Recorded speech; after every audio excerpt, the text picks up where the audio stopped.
Hi, kitchen വേൾഡിൻ്റെ പുതിയൊരു വീഡിയോയിലേക്ക് എല്ലാവർക്കും സ്വാഗതം. ഇന്ന് നമ്മൾ ഉണ്ടാക്കാൻ പോകുന്നത് നല്ല ബീട്രൂട്ട് പച്ചടിയാണേ. നല്ലൊരു വെറൈറ്റി ആയിട്ടാണ് ബീട്രൂട്ട് പച്ചടി ഉണ്ടാക്കാൻ പോകുന്നത്. സാധാരണ സദ്യക്കൊക്കെ ഉണ്ടാകാറില്ലേ ബീട്രൂട്ട് പച്ചടി? നമുക്കതുപോലെ ഒന്ന് ട്രൈ ചെയ്ത് നോക്കിയാലോ. അതിനുവേണ്ടി ഞാൻ ആദ്യം ഒരു ബീട്രൂട്ട്, ഒരു അത്യാവശ്യം വലിയൊരു ബീട്രൂട്ട് തന്നെ എടുത്തിട്ടുള്ളത് കേട്ടോ. ഞാൻ ചെറുതായി കട്ട് ചെയ്തിട്ടുള്ളത്, ചെറിയൊരു സ്ക്വയർ പോലെ ഞാൻ കട്ട് ചെയ്തതാണിത്. സാധാരണ എല്ലാവരും പച്ചടിയാക്കുമ്പോൾ ബീട്രൂട്ട് ഗ്രേറ്റ് ചെയ്തെടുക്കലാണേ, പക്ഷേ ഞാനിത് ചെറിയ സ്ക്വയറായിട്ട് കട്ട് ചെയ്ത് വെച്ചിട്ടുള്ളത് കേട്ടോ. ആദ്യം തന്നെ നമുക്കൊരു കടായി ചൂടാക്കിയ ശേഷം നമുക്കതിലോട്ട് ഒരു മൂന്ന് സ്പൂൺ വെളിച്ചെണ്ണ ഒഴിച്ച് കൊടുക്കുന്നുണ്ട് ഞാൻ കേട്ടോ. കാരണം കുറച്ച് ഒരു വെളിച്ചെണ്ണയിൽ തന്നെ ഞാൻ ആ ബീട്രൂട്ട് നല്ല ഒരു ഫ്രൈ ചെയ്തെടുക്കുക ചെയ്യുന്നത്, അതുകൊണ്ടാണ് കേട്ടോ. പിന്നെ എണ്ണ അധികം ആവശ്യമില്ലാത്തവർക്ക്, ഇത്ര ഉപയോഗിക്കാത്തവർക്ക്, എന്തെങ്കിലും കൊളസ്ട്രോൾ അങ്ങനെയൊക്കെ ഉള്ളവർക്ക് ചെറിയൊരു സ്പൂൺ ഒഴിച്ചാൽ മതി കേട്ടോ. ഞാനിത് എണ്ണയിൽ തന്നെ കുറച്ച് സമയം വഴറ്റുക ചെയ്യുന്നത്. ഞാനൊരു 1 മിനിറ്റിനെടുത്ത് തന്നെ ഞാനിതിങ്ങനെ എണ്ണയിൽ തന്നെ വഴറ്റുക ചെയ്യുന്നത്. എണ്ണയിൽ തന്നെ 1 മിനിറ്റ് നന്നായിട്ട് വഴറ്റുക. നന്നായിട്ട് വഴറ്റി കഴിഞ്ഞ ശേഷം നമുക്കതിലോട്ട് ഉപ്പ് ചേർക്കാം കേട്ടോ. പിന്നെ ഞാൻ അതിലോട്ട് ഉപ്പ് ചേർക്കുകയാണ്. ഞാൻ 1/2 സ്പൂൺ ഉപ്പ് മാത്രമേ ഇപ്പോൾ ചേർക്കുന്നുള്ളൂ. ഞാൻ അതിന് ശേഷം നമുക്ക് ആവശ്യമെങ്കിൽ പിന്നെയും നമുക്ക് ഉപ്പ് ചേർക്കാമല്ലോ കേട്ടോ. ഇനിയിപ്പോൾ ഈ 1/2 സ്പൂൺ ഉപ്പ് ചേർത്തിട്ട് നന്നായിട്ട് അതെല്ലാം കൂടെ ഒന്ന് മിക്സായിട്ട് നന്നായിട്ട് ഇളക്കുക ചെയ്യുന്നത്. പിന്നെ അതിലോട്ട് ഞാനൊരു 1/4 സ്പൂൺ മഞ്ഞൾപ്പൊടി ചേർക്കുകയാണ് കേട്ടോ. മഞ്ഞൾപ്പൊടിയും കൂടെ ചേർത്ത ശേഷം നമുക്ക് ആദ്യം അതുപോലെ വഴറ്റാം. അതുകൊണ്ട് എണ്ണ ഞാനിങ്ങനെ ഇത്ര ഒഴിച്ചതുകൊണ്ട് നമുക്ക് എണ്ണയിൽ തന്നെ ഇങ്ങനെ വഴറ്റാൻ പറ്റുന്നുണ്ട്. നമ്മൾ അടിക്കൊന്നും പറ്റി പിടിക്കുകയോ ഒന്നും ചെയ്യത്തില്ല കേട്ടോ. പിന്നെ നമ്മൾ ഏത് വെജിറ്റബിൾ വേവിക്കുമ്പോഴും നമ്മൾ മഞ്ഞൾപ്പൊടി ചേർക്കുന്നത് നല്ലതാണ് കേട്ടോ. പച്ചക്കറിയിൽ എന്തെങ്കിലും വിഷാംശമൊക്കെ ഉണ്ടെങ്കിൽ നമ്മൾ മഞ്ഞൾപ്പൊടി ഇട്ടാൽ നമുക്കത് ഒരു പരിധി വരെ അത് മാറിക്കിട്ടും. പിന്നെ നമുക്കതിലോട്ട് ഒരു 1/4 കപ്പ് വെള്ളം ഒഴിച്ച് വേവിക്കാം. നമ്മൾ എണ്ണയിൽ തന്നെ കുറേ നമ്മളത് ഫ്രൈ ചെയ്തിട്ടുണ്ട്. ഇനി ഒരു 1/4 കപ്പ് വെള്ളം ഒഴിച്ച ശേഷം നമുക്ക് കുറച്ചുകൂടെ വേവിക്കാം കേട്ടോ. വെള്ളം ഒഴിച്ച ശേഷം നന്നായിട്ടൊന്ന് മിക്സ് ചെയ്ത് കൊടുത്ത ശേഷം നമുക്ക് അടച്ച് വെച്ച് വേവിക്കാം. നമുക്കൊരു 5 മിനിറ്റ് അടച്ച് വെച്ച് വേവിക്കാം കേട്ടോ. അടച്ച് വെച്ചിട്ടുണ്ട്. പിന്നെ ബീട്രൂട്ട് കുറച്ചുകൂടെ വേകുന്ന സമയത്ത് നമുക്ക് അരപ്പ് റെഡിയാക്കാം കേട്ടോ. അതിന് വേണ്ടി ഞാൻ മിക്സിയുടെ ജാറിലോട്ട് 1/2 കപ്പ് തേങ്ങ ഇട്ടിട്ടുണ്ട്. പിന്നെ ഒരു 3 ചെറിയ ഉള്ളി ചേർത്തു. പിന്നെ നമുക്ക് ചേർക്കേണ്ടത് കറിവേപ്പിലയാണ്. ഞാൻ ഒരു തണ്ട് കറിവേപ്പിലയും കൂടെ ചേർത്തു. പിന്നെ അതിലോട്ട് 5 6 കാന്താരി മുളക് കൂടെ ചേർക്കാം കേട്ടോ.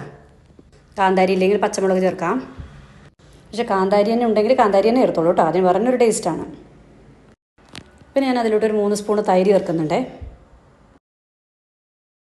തൈരിന് സാധാരണ പുളി ഉണ്ടാവില്ലല്ലോ. അപ്പോൾ നമുക്ക് അത്യാവശ്യം പച്ചടിക്ക് പുളി വേണമെന്നുണ്ടെങ്കിൽ നമുക്കൊരു 1/4 കപ്പ് മോര് ചേർത്ത് കൊടുക്കാം കേട്ടോ. ആവശ്യമുള്ളവർ മാത്രം ചേർത്താൽ മതി. എനിക്ക് ഇച്ചിരി പുളിയും എരിവും ഒക്കെ ഇഷ്ടമാണ്, അതുകൊണ്ടാണ് കേട്ടോ ഞാൻ ചേർക്കുന്നത്. പിന്നെ നമുക്കിത് ബ്ലെൻഡ് ചെയ്തെടുക്കാം. അരപ്പായിട്ടുണ്ട്. പക്ഷെ നമുക്കതിലോട്ട് 1 സ്പൂണ് കടുവും കൂടെ ചേർത്തിട്ട് ഒരു പ്രാവശ്യം കൂടെ ഒന്ന് ബ്ലെൻഡ് ചെയ്തെടുക്കാം കേട്ടോ. ഇത് റെഡി ആയിട്ടുണ്ട്. നമുക്ക് ബീട്രൂട്ട് ഒന്ന് തുറന്നിട്ട് ഒന്ന് ഇളക്കി കൊടുക്കാം കേട്ടോ. നന്നായിട്ടൊന്ന് ഇളക്കി കൊടുക്കാം. നമ്മൾ കുറച്ച് സമയം അടച്ച് വേവിക്കുന്നത്. ആ വെള്ളമൊക്കെ വറ്റിയിട്ടുണ്ട്. ഏകദേശം നമുക്കിതൊന്ന് ഇളക്കി കൊടുക്കാം. കണ്ടോ, നമുക്കിത് വെന്തിട്ടുണ്ട്. നമുക്കിത് കാണുമ്പോൾ തന്നെ മനസ്സിലാവുന്നുണ്ടല്ലോ, ബീട്രൂട്ട് നന്നായിട്ട് വെന്തിട്ടുണ്ട്. നമുക്കൊന്ന് ഇളക്കി കൊടുത്ത ശേഷം നമുക്കിതൊന്ന് ഓഫ് ചെയ്യാം കേട്ടോ. പിന്നെ നമുക്കത് വേറെ പാത്രത്തിലോട്ട് എന്നിട്ട് മാറ്റാം. ഇത് വെന്തിട്ടുണ്ട്, കണ്ടില്ലേ. ഞാനിത് ഫ്ലെയിം ഓഫ് ചെയ്തു. ഞാൻ എൻ്റെ അടച്ചു വെക്കുവാണ് കേട്ടോ. ഇനി ഇച്ചിരി തണിഞ്ഞ ശേഷം നമുക്കത് വേറെ പാത്രത്തിലോട്ട് മാറ്റാം. ഒരു തണുത്തിട്ടുണ്ട്. ഞാനിതൊരു ബോളിലോട്ട് മാറ്റിയിട്ടുണ്ട്. പിന്നെ അതിലോട്ട് നമുക്ക് തേങ്ങ അരപ്പും കൂടെ അതിലോട്ട് ചേർക്കാം കേട്ടോ. പിന്നെ അരപ്പും ബീട്രൂട്ടും കൂടെ നന്നായിട്ടൊന്ന് മിക്സ് ചെയ്ത് കൊടുക്കാം. നമുക്കൊരു തവി കൊണ്ട് നന്നായിട്ടൊന്ന് ഇളക്കി കൊടുക്കാം കേട്ടോ. നന്നായിട്ടൊന്ന് ഇളക്കുക. എല്ലാം കൂടെ ഒന്ന് മിക്സ് ആവണേ.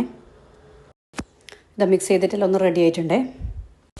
ഇതിപ്പോൾ നല്ല കട്ടിയിലല്ലേ ഉള്ളത്. അപ്പോൾ നമുക്ക് മിക്സിയുടെ ജാറിലോട്ട് ഒരു 1/2 കപ്പ് വെള്ളം കൂടെ ഒഴിച്ചിട്ട് നമുക്കൊന്ന് നന്നായിട്ടൊന്ന് മിക്സ് ചെയ്തിട്ട് നമുക്കിതിലോട്ട് ഒഴിച്ചു കൊടുക്കാം കേട്ടോ. ഇപ്പോഴാണ് പച്ചടിയുടെ വെള്ളമൊക്കെ ഒന്ന് കറക്റ്റായത്. ഇത് കണ്ടില്ലേ. നമുക്കിതിലോട്ട് ഇനി ഉള്ളിയും കടുവും കൂടെ താളിച്ചൊഴിക്കാം കേട്ടോ. ഞാനൊരു ചീനച്ചട്ടി ചൂടായ ശേഷം 2 സ്പൂൺ എണ്ണ ഒഴിച്ചിട്ടുണ്ട്. പിന്നെ 1/2 സ്പൂൺ കടുക് ഇട്ടിട്ടുണ്ട്. കടുക് നന്നായിട്ട് പൊട്ടുന്നുണ്ട്. കടുക് നന്നായി പൊട്ടിയ ശേഷം നമുക്കതിലോട്ട് കറിവേപ്പില ചേർക്കാം കേട്ടോ. കറിവേപ്പില 2 തണ്ട് കറിവേപ്പിലയും കൂടെ ചേർത്തിട്ടുണ്ട്. പിന്നെ ഒരു 6 ഉള്ളി ഞാൻ ചെറുതായി കട്ട് ചെയ്ത് വെച്ചിട്ടുണ്ട്. ആ ഉള്ളിയും കൂടെ അതിന് വെച്ച് ചേർത്തിട്ട് നമുക്കൊന്ന് മിക്സ് ചെയ്യാം കേട്ടോ. ഉള്ളി ഒന്ന് എണ്ണയിൽ തന്നെ നല്ല മുരിഞ്ഞ് വരണേ, എന്നാലേ നമുക്കതിൻ്റെ ഒരു ടേസ്റ്റ് വരത്തുള്ളൂ കേട്ടോ. പിന്നെ ഒരു വറ്റൽ മുളക് ഞാൻ കട്ട് ചെയ്ത് വെച്ചിട്ടുണ്ട്. അതും കൂടെ അതിന് വെച്ച് നമുക്ക് ചേർത്ത് കൊടുക്കാം കേട്ടോ.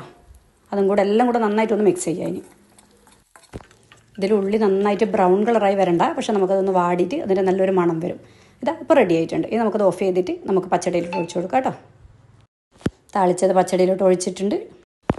ഇനി നമുക്ക് നന്നായിട്ടൊന്ന് ആദ്യം ഒന്നുകൂടെ ഇളക്കി കൊടുക്കാം കേട്ടോ. നന്നായിട്ടൊന്ന് ഇളക്കി കൊടുത്താൽ ആ ഒരു താളിപ്പ് നമ്മുടെ പച്ചടിയിൽ മുഴുവൻ ഒന്ന് പിടിക്കണേ. ഇപ്പോൾ റെഡി ആയിട്ടുണ്ട്.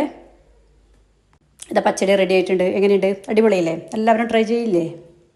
എൻ്റെ വീഡിയോസൊക്കെ ഇഷ്ടപ്പെടുന്നുണ്ടെങ്കിൽ എൻ്റെ ചാനൽ എല്ലാവരും സബ്സ്ക്രൈബ് ചെയ്യണേ, ഷെയർ ചെയ്യണം, കമൻറ്റ് ചെയ്യണം, ഫീഡ്ബാക്കൊക്കെ അറിയിക്കണേ. നിങ്ങളുടെ ഓരോ കമൻറ്റും നിങ്ങളുടെ ഓരോ ലൈക്കും നിങ്ങളുടെ ഓരോ സബ്സ്ക്രിപ്ഷനാണ് എനിക്ക് കൂടുതൽ വീഡിയോ ചെയ്യാനുള്ള ഒരു മോട്ടിവേഷൻ. അപ്പോൾ എല്ലാവരും തന്നെ മോട്ടിവേറ്റ് ചെയ്യണേ. നമുക്കൊരു പുതിയ വീഡിയോ വീണ്ടും കാണാം. താങ്ക്